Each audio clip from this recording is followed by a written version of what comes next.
sitting and waiting for the train here in Penticton, waiting for the Kettle Valley train to take us up towards Kelowna.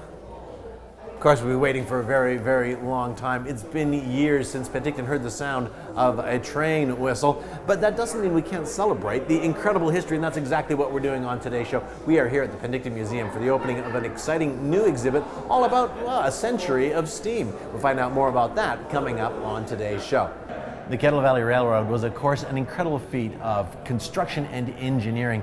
And remember, this was 100 years ago, where there was very little heavy equipment. Most of the work would have been done by hand. Gangs of navvies slaving 10 hours a day, 6 days a week, making about $2.75 a day, with not much more than pick and shovel and, well, boxes of dynamite. Now we're joined by Dennis Oman, the relatively new manager here at the Penticton Museum. Welcome to the show. Oh, thanks very much. This is a cool new exhibit, a very Canadian railway, all about the Kettle Valley Railroad. That's right, yeah. It tells the story of the Kettle Valley Railway, which is celebrating its 100th anniversary this year. And it's a very Canadian railway because it came into being through some very Canadian circumstances. And if you want to know what those are, you have to come down and see the show. That's right. We can't give away too much here on the program, but there's all kinds of great information, incredible photographs, and anybody that starts to learn about the Kettle Valley Railroad just becomes fascinated by it because it's just such an incredible feat to build this thing. It was an amazing feat. It was one of the most expensive railways ever built in North America, and the engineer responsible, Andrew McCulloch, he won undying fame for his ability to just put a railway through seemingly impassable territory, through mountains and so on, and a real work of art of railroading. And I mean, it really was what helped put the Okanagan on the map. It's hard to think how this valley would have developed without the railroad. You're absolutely right, because when you think about it, back 100 years ago, there was no there was no highway system as such. There were no trucks and so forth. If you wanted to have a viable community and a viable economy, you had to have access to outside markets, and the only way that you could get your products and your goods out to the broader markets was through a railway. So this exhibit is up and running right now, but it's going to be on for a while. You said you're going to be adding to it. Yes, yeah. This exhibit, because we're celebrating Steamfest, and Steamfest actually started last year. It's carrying on through this year. A number of different events relating to to steam power in the Okanagan region. So we're having this exhibit till November, and we're going to be adding to it and augmenting it, because one thing's for sure. I mean, when you start to dig into something like the Kettle Valley Railway, more material keeps on surfacing, and we want to include that. So it's going to be an ever-changing kind of exhibit. Well, that's very exciting. Okay, well, thanks for taking the time to talk to us today. Thanks so much. And don't forget to come down here and check out all this fantastic information about the Kettle Valley Railroad.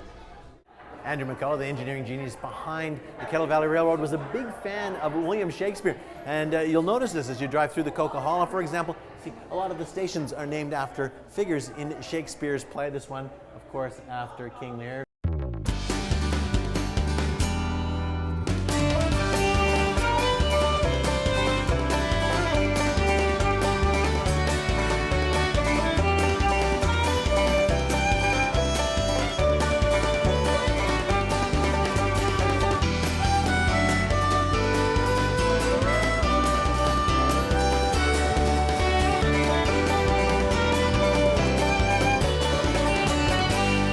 Dad was a sectionman on the KVR. Yeah.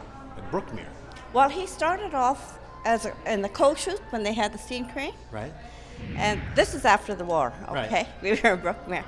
And then he went to be a section man. So he's been... So what does a section man do? I was watching a video over there, a film over there, where they were like cleaning the tracks and maintaining it? Yeah, they maintain the railway between each section. Oh, okay. I don't know if you saw that, where there was all these little huts and stuff. Right. Those are the between each section, and they have to maintain the railway on that. So that was his stretch of track, and then he was responsible for that. Yeah, Wow, that's kind of neat. What was it like living? I mean, Brookmere's pretty small, right? Yes. Actually, it was the place where the crew from Penticton went to Brookmere, and they traded, and then they went from Brookmere to either Hope or Vancouver, I'm not sure where. Oh, so like where the crews would switch off the train? So that's where this train crew switched. Oh, okay.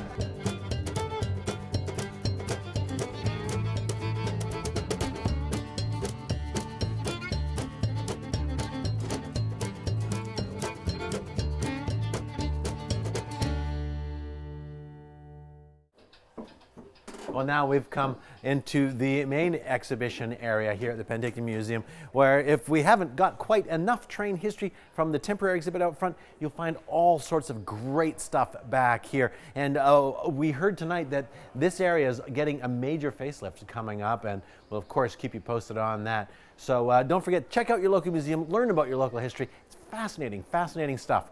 All right, well that's it for the show. I'm Doug Brown. See you next time I go. My train's here. I gotta go.